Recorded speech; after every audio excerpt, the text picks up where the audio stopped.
everybody, welcome back to the reviews. Today we're talking about episode 17 of Daemons of the Shadow Realm. This, I would undoubtedly say, was the best episode that Daemons of the Shadow Realm has ever released right now, because I was gripped on my seat every second of the episode. The whole 23 minutes of the episode was just me, like, shocked, appalled. I was like, what's happening? Like, the author subverted my expectations by 100. Like, I expected none of this. Like, I knew, the head of the Kakamori clan was going there, but I didn't know anything else that was happening. It was just a shock. And God, the other reason that I really love this episode is we finally got Gabby. And like, from episode one, I kept saying like Gabby is one of my favorite characters. I don't know why, but she's just my favorite characters. And today we finally got Gabby, since like we get short clips here and there, but we got a full Gabby scene, like a full, not a full minute, but like a full episode of Gabby. We have Gabby fighting. We finally saw her demon. She was pretty upset with how Akio-san kind of like, you know, betrayed us, because like again, it was very shocking even to me when he betrayed us, because he grew up in the orphanage that is ran by the Kagomori. So in like he should be the loyalty should be instilled in him. He should be loyal thick and thin. I i don't get it. Like, what's his main objective right now? Because like he was going with the bat, which I feel like, since he was going with the bat, not with the demon, he wasn't planning on killing Asa. Because if he was planning on killing Asa, he would have gone with his demons, because he might have a chance of like maybe fighting her. But like, I feel like that's also a lose situation, because she can just break the contracts with the demons. But like, another thing that kind of made me think that he didn't want to kill Asa, because the main thing of like every organization in the show right now is to get break and seal. And it's been over four it's been over 400 since the last reader of break and seal was ever born.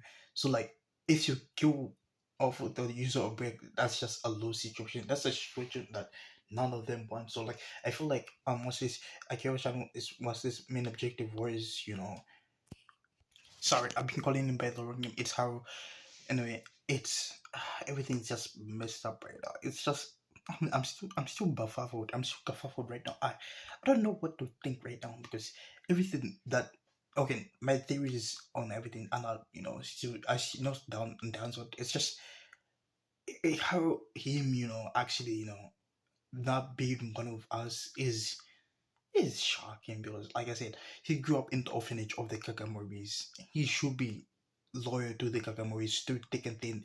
He's like, him betraying us was like really unexpected. That's something still shocked. Like, I wanna know, is he is he working with Asuma, or is there like another faction that we don't know? We know of the Higashi village, we know of Asuma's factions, we know the Kagamori. Is there like a fourth faction that also wants to break and see that he's working for? And how were they able to like actually convince him? Because like again, he grew up with the Kagamoris. The loyalty should be endowed with him. So like, someone to be able to convince him to like work for them. Or was he never even what's this, for the Kagami to begin with? Like, a theory that I have was, well, I was wondering why he betrayed us. Was like, maybe he was like implanted, because the Amorins do charity work, which is a cover up for like training them. So I feel like he was up planted in there, so like he can work and get close, what's this, to the Kagamoris, to the point where like they can betray them. But if you want to do that, if you want to do that mental gymnastic, then you have to do the gymnastic of them knowing about what's this, Asa coming to the place. Maybe they had a different objective, and then Asa just showed up, and that kind of created a new pathway. I don't know. Like, I'm trying to come up with ways of why he betrayed them, and who he probably is. Like, my main guess is probably Asuma, but I don't know, because if it was Asuma, then I doubt if I'm doubting if he works for Asuma, because Asuma wants to work with the people who break and seal, like an organization that can control them. He doesn't want to deny their existence, like the Kagamoris. So I'm saying, Asuma, he probably doesn't work for Asuma. Maybe for the Asuma's uncle, maybe, but like again, I don't know. Maybe there's a separate factions that we don't really know about, but that's everything we kind of know right now. We know little to nothing. All we can do right now is make up a bunch of speculations which will be validated or invalidated in the next coming episodes, because probably episode 19 and 20 we'll probably investigate him then, but right now we're focusing on you being kidnapped and possibly us getting Sue. Like these were not the circumstances I was hoping to get to, but I want to see what's like the Daemon of Sue looks like. And now that I think about it, is it did we did was this did Asa get partial seal? Because if you remember, a Daemon has two pairs, and we only saw one break. Is it the same thing? Is it like is break and seal, you know, two Daemons, but like you a person can have, you know, I don't know, because it's really confusing right now, because if my theory of break and seal being a pair, wouldn't it be plausible for them, you know, like to form a contract with a single master, or are they too powerful to not form a single contract with a single master? It's the same thing with, you know, a person forming a contract with multiple demons. It you possibly can, because demons have the minds of their own, and the compatibilities with other demons wouldn't really match. Is it the same thing where like a person can have both break and seal, because compatibility wise they don't really match as well, so you kind of need like twins who under the day and night, so like twins who like are one but not one at the same time, so like they be kept together but not together at the same time, you know. Anyway, it's just speculations right now. Anyway, I'm done with the speculation. Let's talk about the episode. Let's talk about segments of the episode that I really did like. Now, everyone, now you guys might be wondering, how did, you know, what's this? How did Jane know that, you know, he was, you know, what's this? He was, you know, he betrayed him. Well, the main reason that Jane was able to know was because, remember the first few episodes when, you know, Yuru threw like what's this? The tooth of like the fish to Jane's head, which in my, like when you watch it, it didn't make, it made sense because, you know, they were attacking him, but like now that this episode kind of talks about it, it kind of clarifies the things, because we know Yuri doesn't attack to kill unless someone is trying to kill him. So that means, you know, Haru was, you know, probably admitting such a clean intake that Yuru's first thought was to eliminate him right there and there. But like you kind of don't, you just don't feel it because of his poker face. He has such a blank face. Yeah, he doesn't express it that much. Even when he was attacking Asa, there was no expression in him. It was just a blank, expressionless face, which kind of makes it hard to, like, you know, understand him as much. But again, because of you and, you know, Jin knowing a bit of you, they were able to like actually, you know, plan up, not plan up, but he was able to like intel that, you know, Haru is probably betrayed them. So the main object. Oh, another thing that also clarified him was the main leader of, you know, the hideout. Which, now that I think about it, probably he does work for the uncle, because that, you know, that leader of, you know, the breaking of the Kagamori was working for the uncle. So he you know, Haru killed him, which we thought probably was because Harry just killed him because, but now it turns out there was a motive, because he will probably leak information, because you know, we know Fuyuki's demon can, you know, read, you know, information of, you know, other demons. So what's this? Haru's main objective was, you know, removing, you know, what's this, sorry, was, you know, removing the leader with that, so he wouldn't reveal any information, because the leader was the person, like the head hunter, who he knew of the plan. He was discussed, and he was able to gather everyone to attack the Kagami mansion. So eliminating him was the perfect, you know, counter plan. Which, with that, Jin kind of, you know, made, you know, preparations and plans for that type of thing. Which this having another shapeshifter was like a beneficial to them, and, you know, I wouldn't say Yuri's kidnapping was a beneficial, but like it created a major opportunity for them to actually expose, you know, to expose Haru and everything like that. The plan worked out perfectly. Haru took the bait and they were able to interrupt him.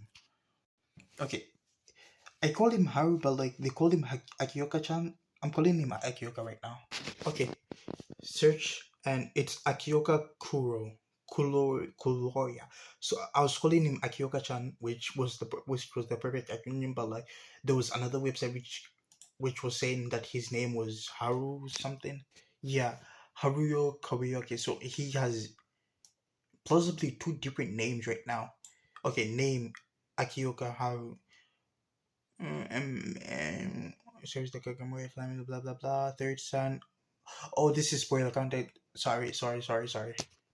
Okay, sorry. Now I understand why two different names were written because Akioka-chan isn't his real name. Sorry, this is a very big spoiler content, but and I'm not trying to put myself down, but like my video, my what's this, my review videos don't get that many views, so I doubt that many people get even spoiled by it. So let's just continue.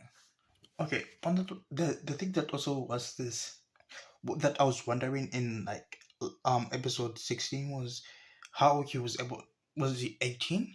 No, sorry, episode 16 was that how he was able to form contracts with multiple demons. Like I said, to form a contract with a demon is one thing, but multiple demons, there's compatibility factor to factor in because most demons are prideful creatures. I wouldn't say prideful, but like they don't like working with others, and having to form a contract with multiple demons could also bring harm to the master. So I was wondering how is what's this Ganzo able to like actually form contracts with such multiple demons, but we found out that his main demons, the demons that he had from the beginning. Yeah, his peers is Hakioyoko Yako, and we know. So with these demons, he's able to like make on the demons he contracts with in a very pleasant mode, which helps with the compatibility factor. So with this type of thing, he can have infinite amount of contracts. With this, he doesn't have a limit to how many contracts he can make, which makes him busted as well. Because having one demon is rare because you need to see the demon, and two, you need to be able to actually contract the demon. But having multiple demons makes him a broken person. Like I wish Granny was the same thing, because like I was hyping up Granny, and he kind of was she was a laid down, but it kind of led to like us learning other things. But Gonzo is not that. Like Gonzo lived up to the hype. A guy with multiple demon contracts, the way he was fighting in the last episode. Oh, that shit was amazing. That shit was peak. That was peak right there. So at least he lived up to my expectations. I hope Higashi Village kind of does something right now, because their stocks are dropping fast in my books right now. If they don't do anything to pop up right now, I don't know. Like I said, this episode was amazing just because of Gabby herself. Like I said, I'm a big Gabby fan, and seeing Gabby just pop off was really amazing. And one thing that I want to know is I want to see Gabby's backstory, because in this episode, not just in this episode, Gabby herself, like how she doesn't like how people mistreat demons, like in the what's this, the Kagamoru breaking what's this episode. Like she hits that, and she really cares about Asaha, and how like because of these adults, what's this, she is locked up in a cage that she can't even leave. And how Akioka-san said that he was planning on destroying the Kagamoru man. So what's this, Asaha has no place to like hide or run to when she comes back. That pissed her off. Like, I really want to know more about her. Like, why does she care so much about like demons? Why? What? Like, you kind of know why she likes us, but like, why does she care much about us? Like, why does she despise adults who like do something? I feel like her backstory has something to do with adults and probably demons as well intertwined. I know that's like a yeah moment, but like that's my speculation. Like I want to know by Gabby. Like I said, Gabby is one of my favorite characters for just no apparent reason. I just vibe with her character, like just like that. So I want to see more of her. Like I want more episodes like episode 7 where we just see Gabby pop off. We just see Gabby doing cool shit because Gabby is Gabby. And as a big Gabby fan, I will do anything for that. Oh, and we also got to see Natsuki's watch this Demon Bears, which let's be honest. Like I thought, this is how left and right should be moving. Like they really do look like left and right. Vibes alone, mask, everything about them is just really good. But I do like her Demons. Anyway, that that episode overall was an enjoyable watch. I freaking enjoyed the episode. I enjoyed it more than other episodes. Like I said, we had Gabby moments. There was this the absurd was his competition. Like I didn't know what to believe. Like when Gabby was splitting up, I was with Akioka San right now. I was like, nah, I ain't gonna lie, she's probably a fake. Maybe that was absurd in our expectation like it. And then she turns out she was real. Turns out Natsuki wasn't even there. Natsuki was with us the whole time. Turns out Asachan was, was the one we went with, like, what's his Gonzo. That shit was like, I was like, the freak is happening? Like, am I watching the same show? Like, is it like the the acting? Not the like the acting in like creating this scenario where they can capture Akioga's and was amazing. The way that the fate was this and Jin's, Demon actually, or Scavenger, I think is his name. The way Scavenger played the role of as a to a teeth, creating her, like how she behaves, how she loves you, was this you, and how she was you with the bird was amazing. Like everything about it, from the planning to the execution, this episode was amazing. The animation popped off, nice cutscenes, everything about it was amazing. Overall, 10 out of 10 episode. This shit was peak. And I always say this about every anime, but like what that this really was peak. Anyway, if you enjoyed the video, please leave a like and subscribe. I'm Hunter, and see you in the next one. Capiche?